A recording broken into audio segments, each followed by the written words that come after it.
महिला सशक्तिकरण पर G20 मंत्री स्तरीय सम्मेलन में अपना संबोधन देते हुए प्रधानमंत्री नरेंद्र मोदी ने कहा कि महिलाएं भारत और वैश्विक दक्षिण में ग्रामीण कृषि परिवारों की रीढ़ और छोटे व्यापारियों के रूप में महत्वपूर्ण भूमिका निभाती हैं।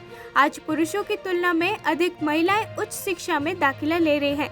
भारत में हमारे पास नागरिक उड्डयन में महिला पायलटों का प्रतिशत सबसे अधिक है और भारतीय वायुसेना में महिला पायलट अब लड़ाकू विमान उड़ा रहे हैं। महिला अधिकारियों को परिचालन भूमिकाएं को तैनात किया जा रहा है।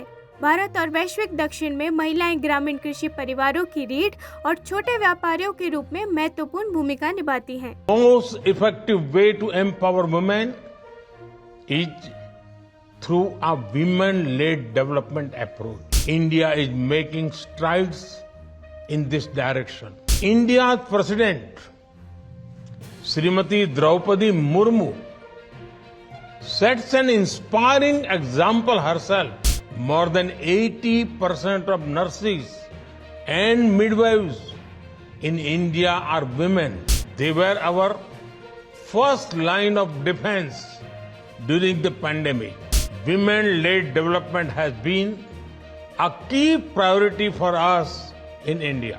The most effective way to empower women is through a women-led development approach. India is making strides in this direction. Friends, India's President, Srimati Draupadi Murmu, sets an inspiring example herself. She comes from a humble tribal background. But Rajasthan सरकार के बर्खास्त मंत्री राजेंद्र गुड़ा ने बुधवार को press conference करते हुए लाल डायरी के पन्ने जारी किए।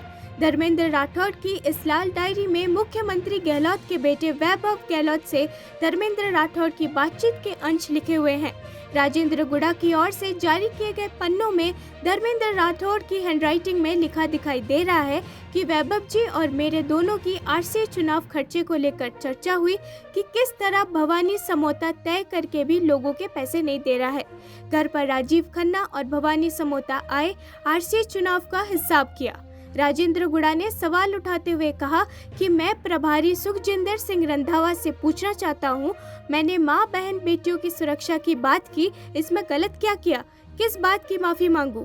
राजेंद्र गुड़ा ने कहा कि मेरे खिलाफ रोजाना नए मुकदमे दर्ज किए जा रहे हैं। एक मुकदमा आज ही हो रहा है, एक मुकदमा 2 दिन बाद हो रहा है। जिस तरह से मेरे खिलाफ ये मुकदमा किए जा रहे हैं, मैं भी रणनीति के तहत डायरी के पन्ने जारी करूंगा। साथ ही गुड़ा ने ये भी कहा कि लाल डायरी से कुछ पन्ने मिसिंग है, लेकिन मेरे पास जो पन्ने हैं वो मैं जरूर जारी करूंगा। मैं जिस तरह के करप्शन की सारी बातें लिखी हुई हैं, मैंने आपको 1 पॉइंट आज बता दिया, 3 पॉइंट, और इसके बाद में मेरे विश्वस्त के पास ये सारी जानकारियां हैं और समय समय पर परहेज करके और आपको जानकारी देता रहूँगा। यदि मेरे खिलाफ झूठे मुकदमे किए जा रहे हैं, मुझे जेल में डाल देंगे तो कोई दूसरा आपको जानकारी देगा, और बाहर रहूँगा तो मैं जानकारी दूंगा। थोड़ा सा अब तफसील में हमको समझाएं, ये जो डायरी आपने पढ़ के हमें बताई कि क्या कंप्लीट डायरी आपके पास है पूरी, या इसका कोई भाग मिसिंग है? मिसिंग भी है। कितना हिस्सा? अब वो एग्जैक्ट नहीं बता सकता। जो है उसमें से क्रिकेट संघ को लेकर के आपने कहा, और चीजें भी। इसके बारे में बता दें, क्रिकेट संघ, ये भवानी सामोता कौन है, सौभाग्य जी कौन है? आपको पता है जो सौभाग्य जी सीएम साहब के ओएसटी हैं, और उनसे राठौड़ साहब की बात हुई है, और उससे पहले भवानी सामोता सारी क्रिकेट देखता है। ये मेरे ये सारा का सारा, और ये जो सिस्टम है आपको पता, आगे और जानकारी देता हूँ। लेकिन धर्मेंद्र राठौड़ जी कहते हैं कि मैं तो केवल गांधी डायरी यूज करता हूँ। ये गांधी डायरी है। 3 डायरियाँ जो है रिकॉर्ड में हैं, जो ईडी ने जब्त की थी। आपके पास जो डायरी है वो डायरी फेक है, मतलब कुछ भी नहीं है। हैदराबाद के हब्सीगुड़ा इलाके में आगजनी की घटना सामने आई है कि यहाँ एक होटल और कपड़े के शोरूम वाली इमारत में भीषण आग की घटना से तहलका मचाया है। बताया जा रहा है कि होटल और कपड़े के शोरूम वाली इमारत में भीषण आग की घटना के बारे में जैसे दमकल विभाग को सूचना मिली, तो मौके पर दमकल की 5 गाड़ियां घटनास्थल पहुंची और मौके पर पहुंचकर आग बुझाने का अभियान शुरू किया गया। हालांकि आग की घटना में किसी के हताहत होने की सूचना नहीं मिली है। इसके अलावा आग के कारण कितना क्या नुकसान हुआ है, इस बारे में भी अभी कुछ जानकारी सामने नहीं आई है।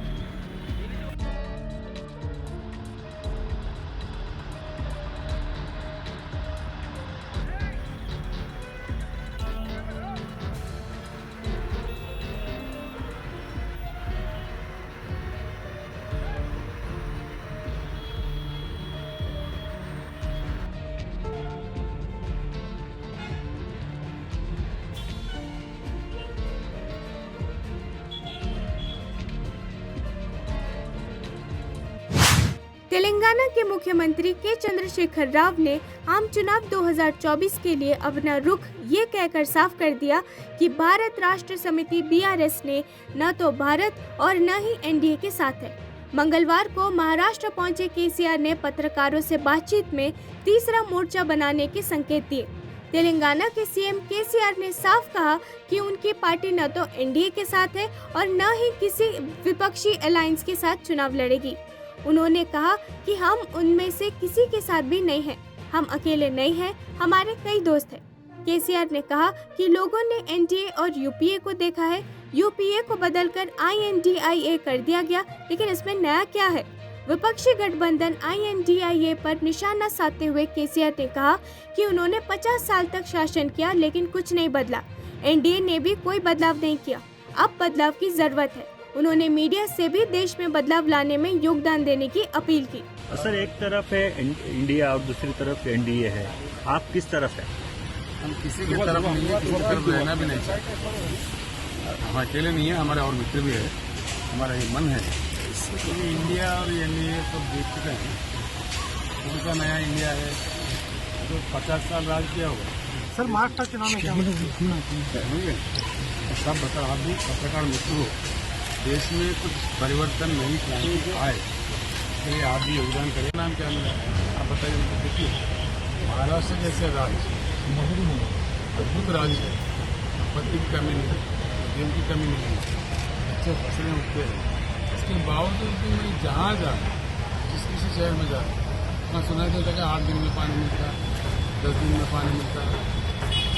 औरंगाबाद में जाओ तो बोले 10 दिन, उसके बगल में ही पैटर्न प्रोजेक्ट है। ये क्या होता है? उसको दूर कर दीजिए। दलित समाज जो है हमारे कितने साल संघर्ष करेगा। इन दिनों संसद में मॉनसून सत्र चल रहा है, हर दिन हंगामे में गुजर रहा है। मणिपुर हिंसा को लेकर विपक्ष सदन में प्रधानमंत्री मोदी के बयान पर अड़ा हुआ है। इस कड़ी में मणिपुर हिंसा को लेकर विपक्ष के 31 सांसदों ने बुधवार को राष्ट्रपति द्रौपदी मुर्मू से मुलाकात की और उन्हें ज्ञापन सौंपा। ज्ञापन में इंडिया गठबंधन के सांसदों ने राष्ट्रपति से बिना किसी देरी के मणिपुर में शांति और सद्भाव स्थापित करने के लिए तत्काल हस्तक्षेप का अनुरोध किया है। राष्ट्रपति भवन में राष्ट्रपति से मुलाकात के बाद मीडिया से कांग्रेस नेता मल्लिकार्जुन खड़गे ने कहा कि आज इंडिया गठबंधन के 31 सांसदों ने मणिपुर की स्थिति पर राष्ट्रपति से मुलाकात की। उन्होंने राष्ट्रपति को एक ज्ञापन सौंपा है। लड़ाई चल रही, इसको शांति के साथ रखना है तो प्रधानमंत्री वहाँ पर विजिट करना चाहिए था।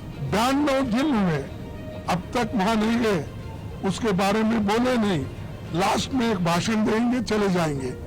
डिमांड यही है कि प्रधानमंत्री वहाँ पर जाए या बात करे।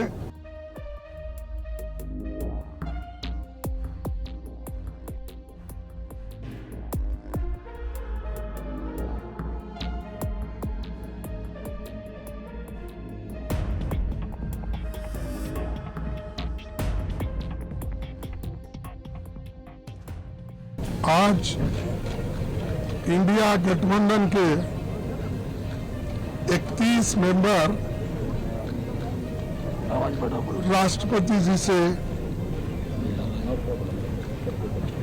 हम मिले और मणिपुर में जो घटनाएं घट रही है उसके बारे में जो वहाँ एक इंडिया हरियाणा के नूह में हुई हिंसा की चपेट में आकर अब तक 6 लोगों की मौत हो चुकी है।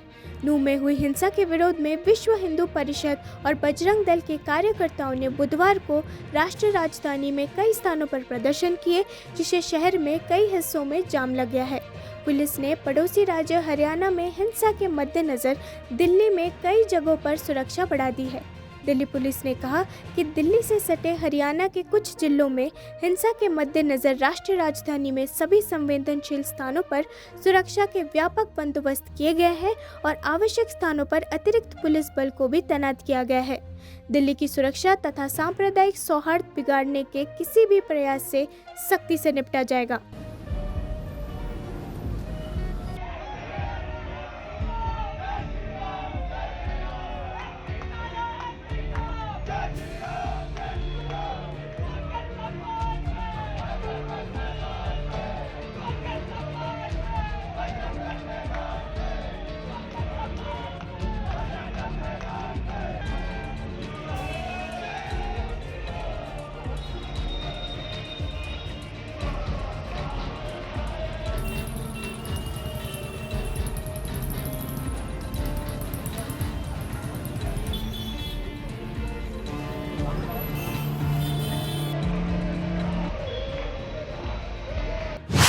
लोकसभा सांसद नवनीत राणा ने राष्ट्रपति द्रौपदी मुर्मू के साथ निर्धारित विपक्षी नेताओं की बैठक के बारे में बात की।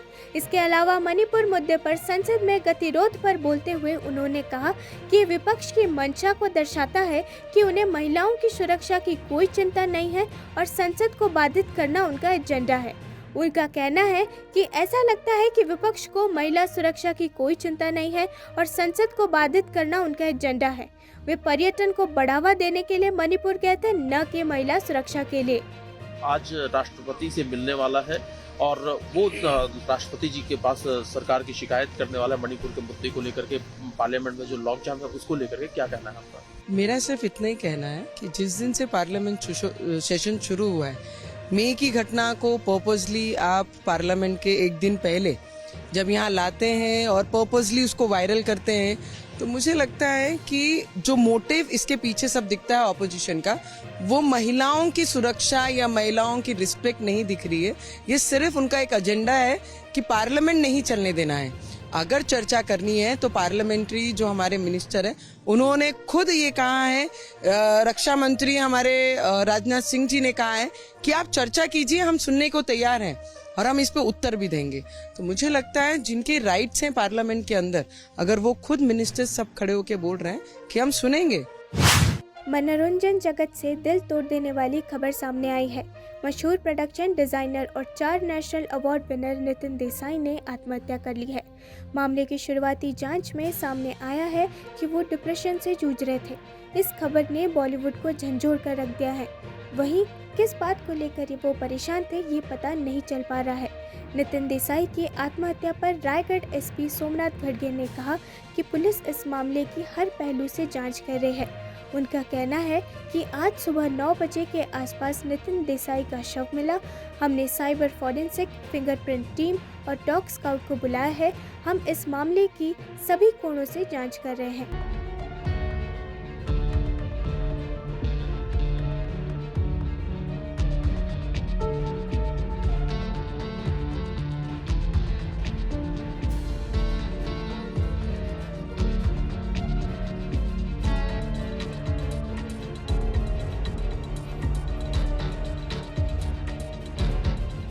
आज करीब 9 बजे एनडी स्टूडियो में श्री नितिन देसाई, इनका मृतदेह जो है ये रस्सी को लटकता हुआ मिला है।